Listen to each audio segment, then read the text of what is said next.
안녕하세요. 둥지이탈리아에 다시 보고 싶은 영화 108. 존 포드 감독의 1956년 영화 더 서처스 2부 시작하겠습니다. 지금 테이블의 중심에 있는 인물이 클라이튼이죠.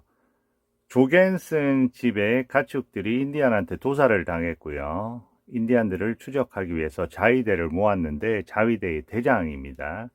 에런하고 마틴 폴리가 가고자 했는데 존 웨인, 이든이 막습니다. 그리고 자신이 가겠다고 너희들은 가족을 돌보라고 하면서 모든 걸 좀 수습하고 있는 그런 장면이거든요. 그때 왼쪽에 보시면 아이들은 이제 가이스라고 얘기할 때 왼쪽에 데비가 등을 보이면서 누구한테 달려가냐면 바로 이든, 존 웨인한테 달려가고요.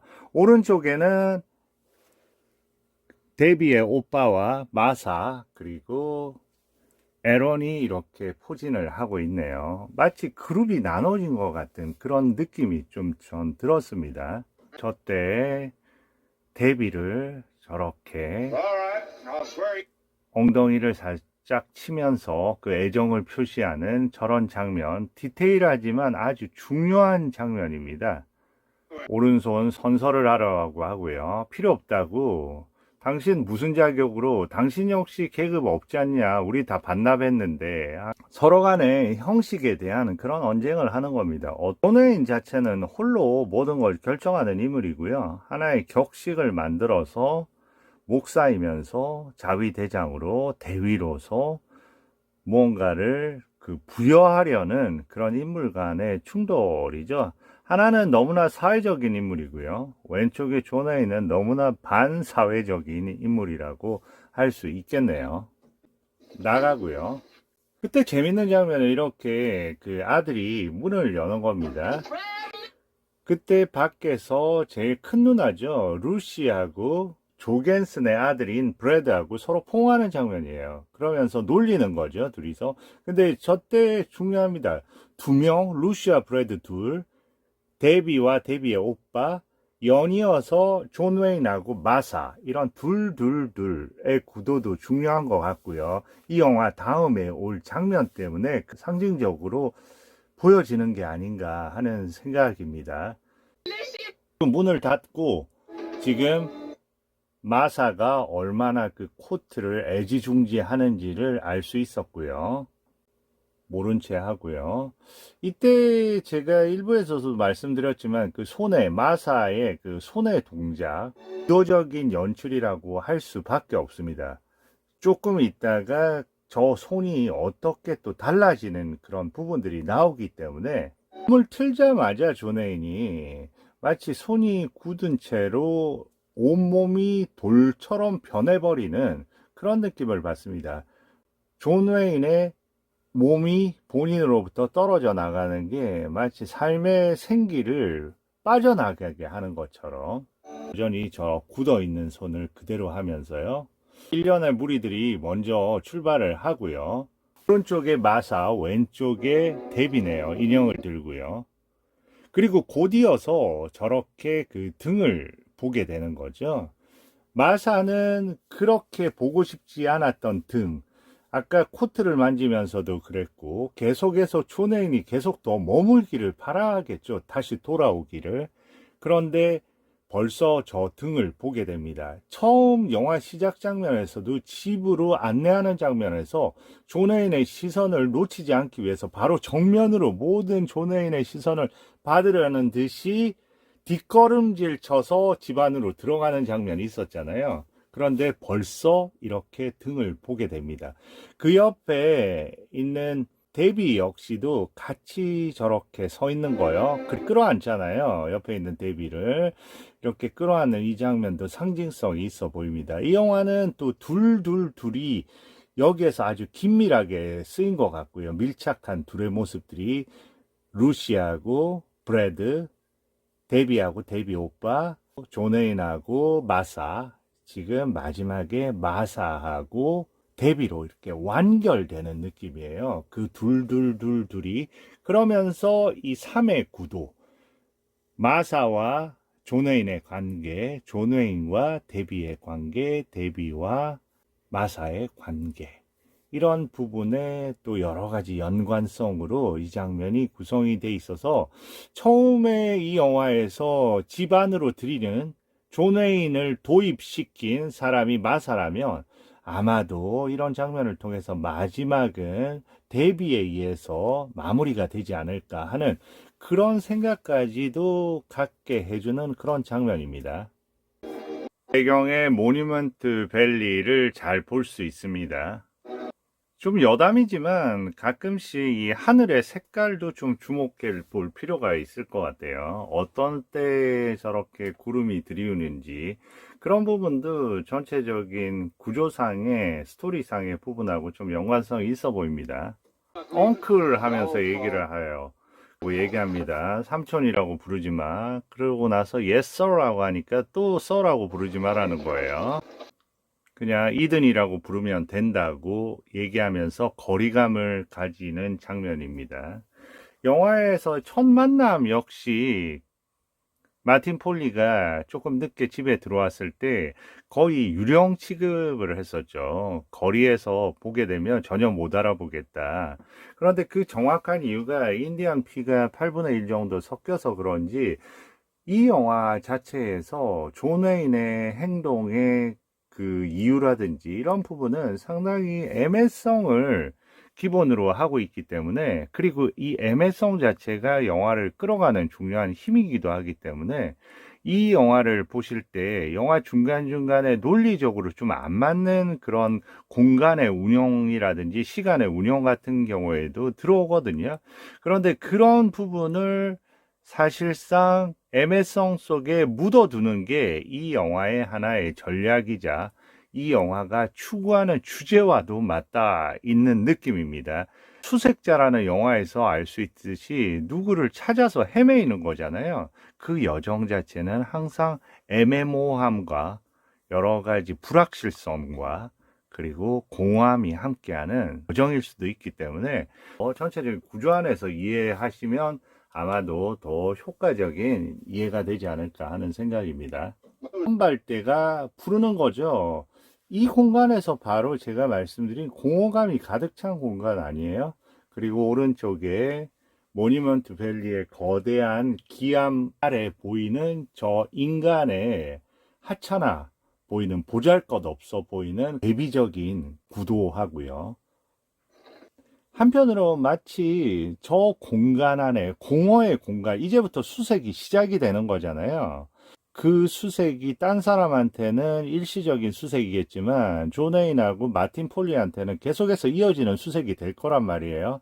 마치 저 앞서가서 신호를 하는 저 사람이 이들이 앞으로 빠져들게 되는 그런 공허감의 여정에 상징적인 시작을 알리는 듯이 저런 공간의 공허함을 좀 표현하고 있지 않나 하는 생각입니다.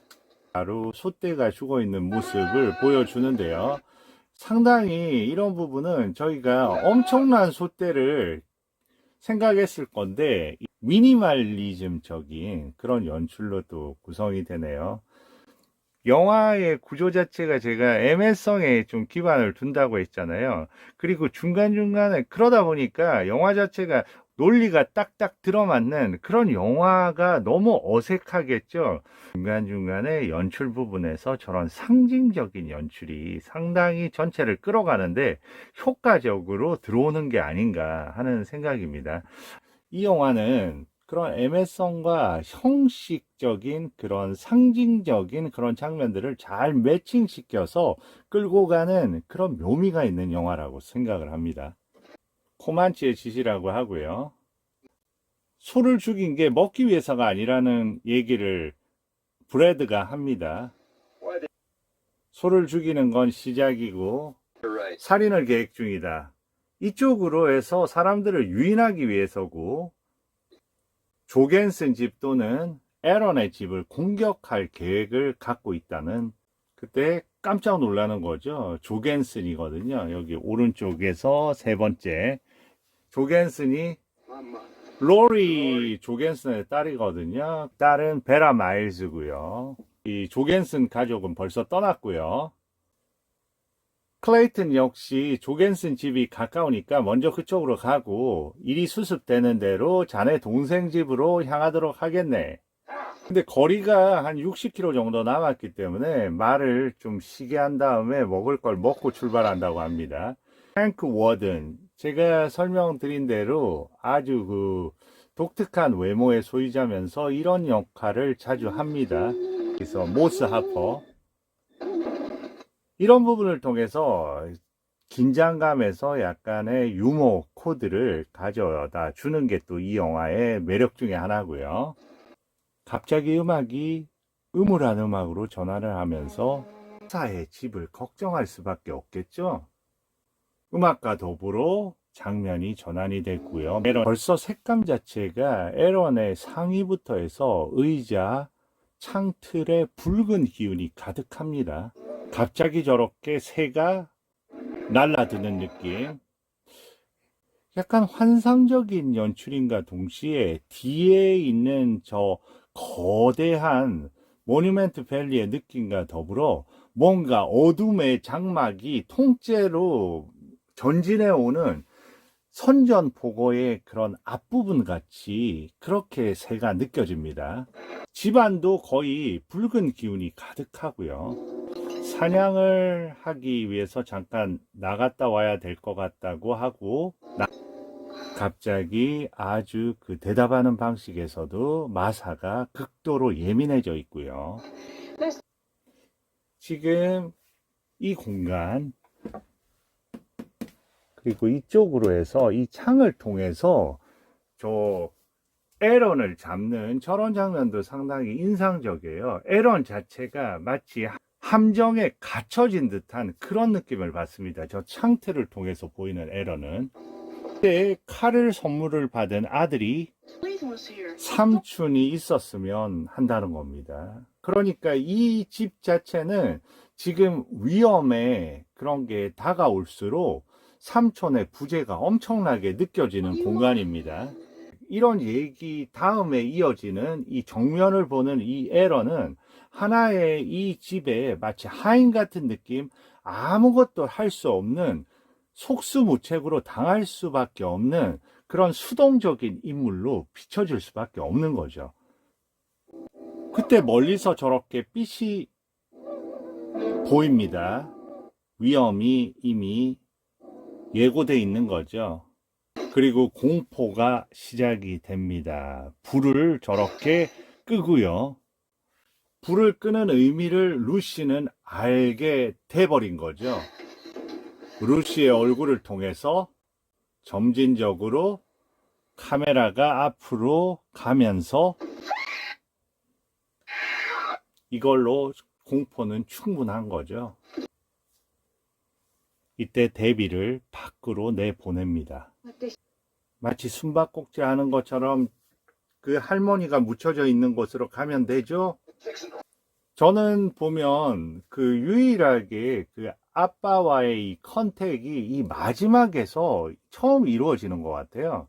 이 영화 안에서는 아까 그 이든이 이 데비를 엉덩이를 살짝 치는 장면, 그리고 제일 처음에 무엇보다도 인상적인 장면은 영화에서 이든이 들어왔을 때 그 데비를 아주 높이 올리면서 루시인지 착각을 했던 그런 장면이 있었습니다. 이든의 등장과 더불어 에런의 존재감은 극히 미미해졌죠. 이든이 실질적인 가장인 것 같은 그런 느낌이 들었습니다. 이든은 계속해서 데비나 칼을 준 그 아들까지 계속해서 컨택을 이어갈 때 실질적으로 우리가 영화에서 아버지인 에런하고 가깝게 이렇게 움직이는 장면을 거의 보지를 못했어요. 그런데 지금 데비를 밖으로 내보내려고 합니다. 다시 말해서 이 상황은 거의 죽음에 임박해 있는 아주 위급한 상황에 마지막 부정과 모정을 보여줄 수밖에 없는 그런 장면이라는 겁니다. 인형을 가져다 달라고 하는데 시간이 없다고 하고요. 인형을 가져다 줍니다. 아이를 밖으로 냈고요. 저는 영화에서 가장 인상적인 장면 중에 하나가 지금 이 장면인데요. 이든이 마샤로부터 몸을 떼어낼 때 순간적으로 팔이 굳는 듯 하면서 몸까지 전이가 돼서 온몸이 돌로 변한 듯한 그런 느낌에 대해서 제가 설명을 드렸는데요. 그 느낌의 연장선상이면서 결론이 이 장면이 아닌가 생각을 해요. 마샤는 팔을 뻗습니다. 아가야 하고 데뷔를 부르는 거죠. 한편으로는 나갈 수 없는 공간이죠. 그리고 이든의 부재, 그것이 바로 너무나 절망적으로 느껴지는 순간이고요. 본인의 운명을 이미 직감하고 있는 그런 장면이 아닐까 생각을 합니다. 오른쪽으로 보면 큰 비어있는 창문, 열려있지만 나갈 수 없는 창이고요. 그리고 안으로 들어갈 수밖에 없는 거고요. 그런데 사실상 그 문을, 이든을 위해서 그 문을 열어주고 이든을 안까지 데려왔는데 정작 본인은 지금 이든의 부재로 인해서 밖으로 나갈 수가 없는 절망적인 상황에 있고요. 그 뒤에 있는 에런, 마샤의 남편은 아무것도 해줄 수 없는 무기력함으로 그냥 그 뒤에 자리하고 있을 뿐인 거죠. 그리고 저렇게 이제 그 안으로 끌어당기는 거죠. 그리고 문을 닫고요. 그때 좀 전에 장면과는 대조적으로 강아지는 자유자재로 안과 밖을 넘나들 수 있습니다. 다시 말해서 살아남을 수 있는 능력을 갖고 있는 거죠. 지금 막 피하고 있는 데비 쪽으로 다가갑니다. 강아지를 막 쫓아내는 장면이고요. 들어가라고요, 크리스. 그리고 할머니의 무덤 묘비 앞에 몸을 놓았습니다. 뒤에 메리 제인 에드워드 나오고요. 여기 보면 킬이라는 글자가 보이는 것 같아요. 그리고 코만치에 의해서 존 웨인, 이든의 어머니가 살해당했다고 생각할 수밖에 없는 비문이네요. 다시 말해서 어느 정도 인디안에 대한 증오를 갖고 있는 이든에 대해서 설명할 수 있는 장면이기도 하고요. 그때 그 비석위로 그림자가 드리워지고요. 그 그림자의 정체는 바로 추장 스카네요. 그리고 나팔을 부는 장면을 통해서 일어날 일에 대한 상징을 대체하는 거죠. 이든의 동생 집으로 다 몰려드는 거죠. 마틴 폴리가 같이 타고 가자고 하는데 그냥 지나쳐 버립니다. 그리고 한참을 앞서 나갔잖아요. 아주 절망에 가까운 얼굴 표정입니다. 이미 모든 일이 일어나 버린 거죠. 분노로 가득 차서. 그런데 그때 바로 연이어서 마틴 폴리 역시 이 장면을 보고 있습니다. 아까 걸어왔잖아요. 막 뛰어왔던 그런 부분하고 상당히 거리를 벌려놓고 말을 타고 왔는데 그 다음에 곧바로 연결이 되고 있습니다. 거의 동시선상에서. 저런 부분이 논리적으로는 맞지 않지만 영화가 흘러가는 구조 안에서는 전혀 문제가 되지 않습니다. 오히려 상징의 컷으로 연속이 되는 그런 느낌을 줍니다. 저 공간, 거의 어둠의 공간이잖아요. 제일 처음에 시작할 때 그 어둠이지만 지금은 절망을 넘어서서 비극의 그 공간이 되어버린 겁니다. 마샤의 옷이죠. 걷어지죠. 그러면 마샤가 어떤 일을 당했으리라는 거를 짐작하고도 남습니다. 절망하고요. 폴리 역시 들어가겠다고 합니다. 못 들어가게 막는 거죠. 그 안에는 이미 인디안이 머리 가죽을 벗겼을 수도 있고 겁탈한 거는 틀림없이 이루어졌을 것 같고요. 못 보게 하게 상상을 할 수 없는 그런 장면이 있는 거죠. 강아지가 짖고 있습니다. 거기에는 인형이 있고 옷가지가 있는 거죠. 머플러 같은. 장례식을 치르고요. 그 옆에 서 있는 이든의 모습은 견디지 못하는 느낌입니다. 빨리 복수를 하기 위해서 떠나야 될 것 같은 그런 느낌으로 어중간하게 서 있는 거죠. 거기에 개입을 합니다. 이럴 때가 아니라고 더 이상 참지를 못하고 움직이는 거죠. 그래서 브렛 마틴, 브렛은 첫째 딸 루시의 애인이고요. 그리고 마틴은 마틴 폴리. 마틴 폴리하고 같이 얼굴을 맞이하고 있는 이 여인이 베라 마일즈가 분한 로리입니다. 조겐슨 부인의 딸인 거죠. 마틴 폴리하고 로리가 함께하고 있고요. 왼쪽에 이제 조겐슨이고요. 오른쪽에 조겐슨 부인. 이든하고 얘기를 하겠죠.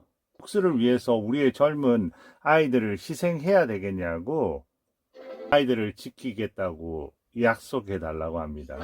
그런 채 많지 하고요. 그냥 떠나는 겁니다. 진정한 수색이 시작이 된 거죠. 기다림의 시선 역시나 시작이 된 거고요. 이 영화는 기다림과 끊임없는 수색에 대한 영화가 되는 거죠. 한쪽은 끊임없이 수색하고 있는 사람들이 돌아오기를 고대하는 거고요. 한쪽은 끝까지 그 수색을 멈추지 않는.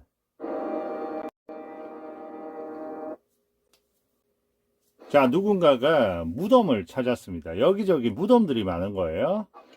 인디안 무덤이네요. 조겐스는 더 이상 복수는 복수를 낳고 결국은 우리가 그들을 잡아내지를 못할 거라고 얘기하니까 빠지라는 겁니다. 쪽에 있던 브래드 역시 분노로 가득 차 있겠죠. 본인이 제일 사랑하는 루시를 납치당했기 때문에요. 지금 화가 났습니다. 그리고 돌멩이로 그 얼굴, 시신 위를 으깨고 있는 그런 장면이고요. 역사의 지금은 관점으로서 클레이튼은 조겐슨하고 불렀습니다. 시작했으면 끝을 봐야지. 그 시신 위에 총 2방을 쏘입니다. 거만치들은 눈이 없으면 영혼의 땅으로 못 들어가기 때문에 복수를 저런 식으로 한 거죠. 복수의 의미에 대해서 클레이튼은 여러모로 마음이 편치 않은 겁니다.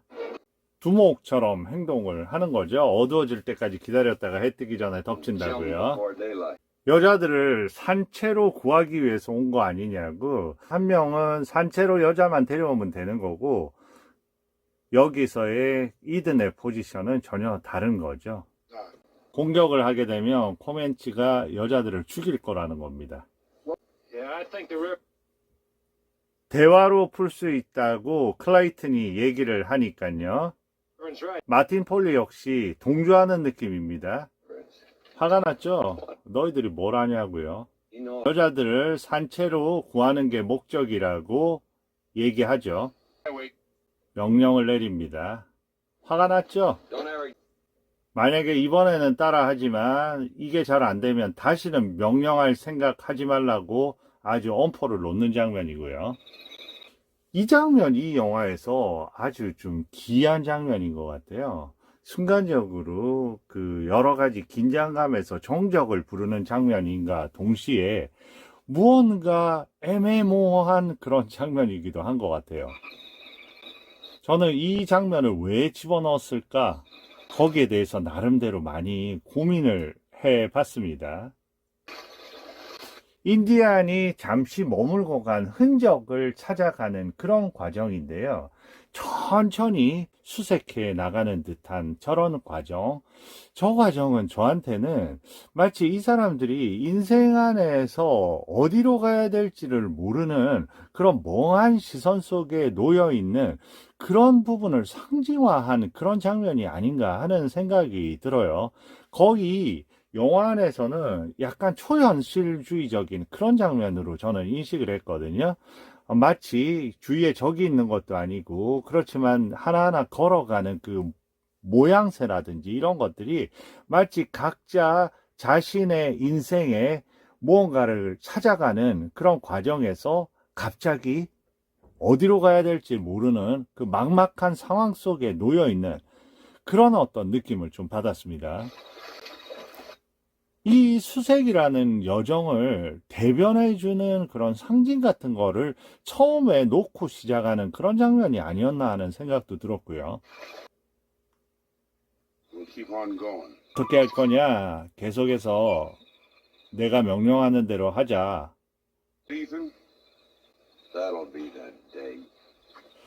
이게 아주 많이 나오거든요. 차라리 죽고 말죠. 이렇게 번역이 됐는데요. 이 영화 안에서는 That'll be the day가 엄청나게 많이 나옵니다. 포기할 거냐? That'll be the day. 차라리 죽고 말죠. 이 번역은 괜찮은 것 같아요. 그래서 어떤 경우에는 그렇게 되면 얼마나 좋겠어. 이럴 수도 있고요. 어떤 경우에는 왜 안 되는데? 왜 아니겠어? 어떤 경우에는 그래, 나도 그걸 보고 싶네. 이런 경우로도 쓰이고요. 여기서는 That will be the day. 차라리 죽고 말죠. 이 영화 안에서 이 대사가 어마어마하게 많이 그때그때의 쓰임새를 가지고 가거든요. 그래서 이 영화를 통해서 That will be the day라는 노래의 영감을 바로 이 존 웨인이 하는 대사를 통해서 다른 유명한 작곡가한테 영감을 주기도 했던 그런 영화입니다. 자, 드디어 움직임을 시작하는 겁니다. 그런데 저기 인디안이 나타났네요. 저 이 장면 되게 좋아하는데요. 아주 이런 장면도 현실감이라기보다는 아주 상징적인 그런 장면들입니다. 왼쪽에 손을 여러 인물들이 나타나는데 거기에 이제 스카 두목이 있네요. 지금은 이든 진영의 왼쪽 편을 따라가는 거죠. 이런 부분 볼 때는 마치 그 한밤의 사냥꾼 기억나세요? 찰스 로튼 영화. 거기에서 그 로버트 미첨이 계속해서 아이들을 따라서 위에 말을 타고 가는 그런 장면이 좀 생각이 났습니다. 단순히 왼편뿐만이 아니고 오른쪽에서도 나타납니다.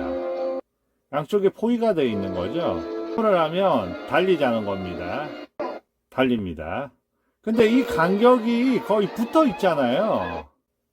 그런데 조금 있다가 물로 들어갈 때는 저 정도의 간격이 띄어져 있는 거죠. 이런 부분도 논리적인 인과관계로 보면 이해를 할 수 없는 부분인데 영화상으로는 전혀 무리가 없습니다. 형식미 같은 게 아주 돋보였던 그런 장면이죠. 계속 이렇게 이 영화는 논리적 인과관계보다는 이런 형식미와 적절한 상징을 통해서 계속해서 그 영화를 끌어가는데 전혀 그 인위적인 느낌이었고 아주 자연스럽습니다. 넘어왔고요. 여기서 드디어 스카 역시 성경책을 주고요. 한 명이 부상이 당했거든요. 봅니다. 클레이튼이 이든한테 공격해올 것 같냐. 아, 나한테 물어보기도 하는구나. 체면을 위해서라도 공격을 할 거라고 얘기하죠. 네, 아주 장전된 거 주면서 하니까 기분 나빠하면서 아까는 그 물통을 이번까지만 명령을 듣겠다 하면서 던진 그 복수로 소심한 복수를 하네요. 모자를 던져서. 압도적인 숫자에도 불구하고 저렇게 돌아가고 맙니다. 근데 이때 존 웨인은 다 돌아가서 태각하고 있는 인디안한테 계속 발사를 하는 거죠. 그때 클레이튼이 그만하라고 합니다. 죽여버릴 거라고.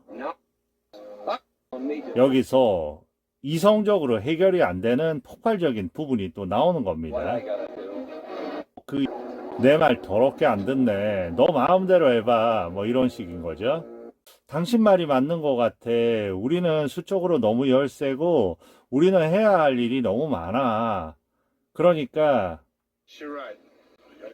당신 혼자 알아서 하게. 어차피 나 혼자 하려고 그랬어. 혼자 가도 되겠지? 그러니까 행운을 비네. 그때 루시를 찾기 위해서 브래드도 같이 따라간다고 하고요. 그리고 마틴 폴리 역시 드디어 3명이 되는 거죠. 내 명령 무조건 명심해야 되고 내 명령을 따르지 않으면 중도에서 다 보내버릴 거라고 얘기하는 거고요. 이제 클레이튼은 부상자를 데리고 복귀를 하는 거고요. 셋은 진정한 수색을 시작하게 되는 겁니다. 여기까지 2부 마감하고 그럼 3부에서 뵙겠습니다. 많은 구독 부탁드리고 시청해 주셔서 감사합니다.